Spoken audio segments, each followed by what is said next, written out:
Hello again, and welcome to Chef on a Boat, where I'll show you how to create large flavors in small spaces. I thought today I would share one of my favorite pastries, Canelés. They are absolutely amazing. They're wonderfully crunchy on the outside and have a beautifully flavorful custard on the inside. So on that note, let's go ahead and get started.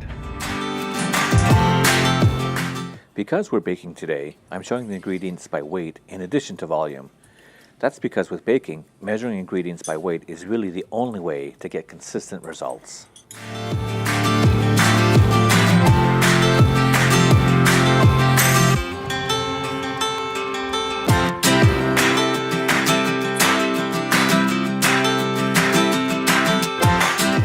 Sifting the dry flour and sugar helps to ensure there's no clumps in the batter.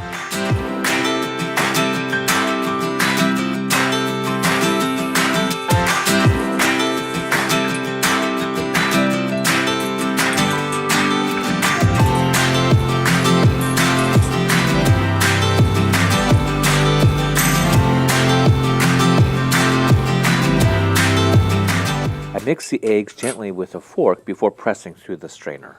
Again, I'm straining as it helps to ensure a smooth batter, which is so important in getting that light, custardy interior.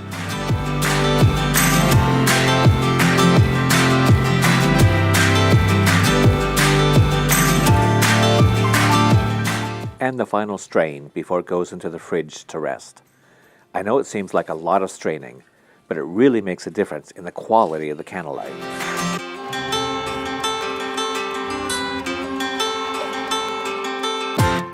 Letting the canelé rest for 3 days allows the flavors to really develop.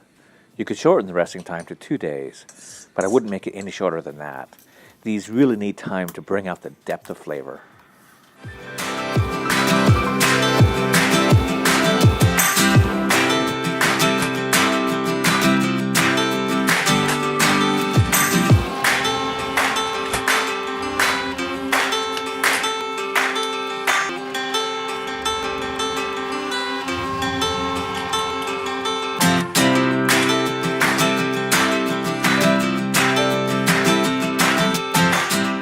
The beeswax, along with the butter, helps to create that classic deep mahogany crust that is so iconic with canelé.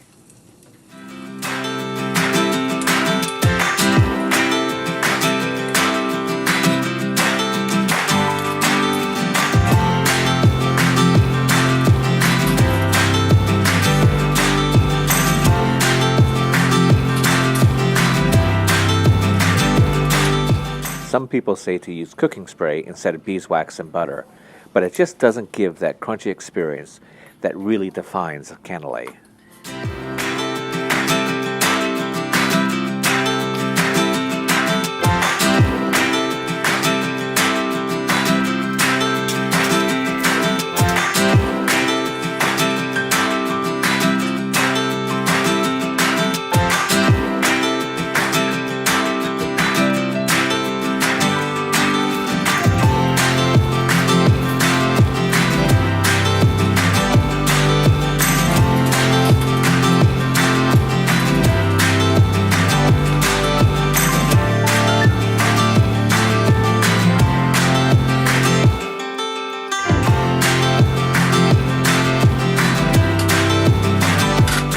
Turn upside down on a wire cooling rack to let cool.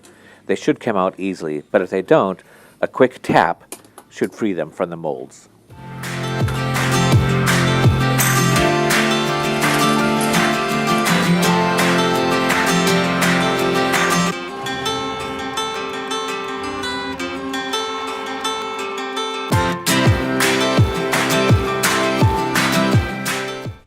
If you like this recipe, please give it a thumbs up, and if you haven't already, please subscribe. You can find this recipe and more on my website at chefonaboat.wordpress.com. Until next time, bon appetit!